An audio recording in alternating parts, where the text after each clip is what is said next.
Palju õnne, Paul, tänase võidu puhul Maxima keskuses Moskvas parkuuris 140 sentimeetrit.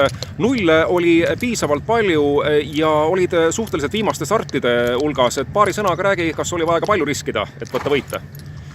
Ütleme nii, et paneb üllatama, kui paljud kihutavad, et iga 3-2 panevad nagu täie rauaga, nii kui jaksavad ja ega see võit kergelt ei tundnud, et pidi ikka kihutama, jah.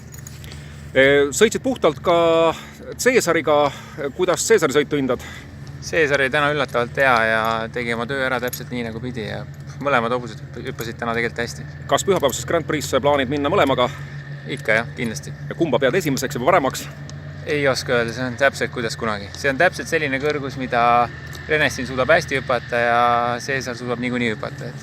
Paari sõnaga oled ka siin juba teist nädalat Maxima keskuses, mis väidetavalt on Euroopa territoriaalselt suurim ehk 46 hektarine. Kuidas seda kohta iseloomustad, kuidas rahul oled siinsete oludega?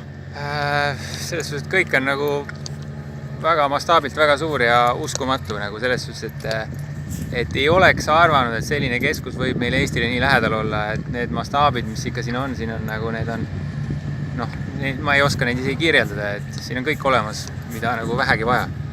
Ehk kokkuvõttes võid öelda, et keskusega võib jääda igati rahule ja soovitad ka teistel Eesti sportlastel siinsetel võistlustel osalema hakata? Soovitan küll seekord jah, et siin on kvaliteet on ikka asjal taga. Aga tänud lühikese intervjuu eest ja edu siis pühapäevaseks Grand Prix! Aitäh!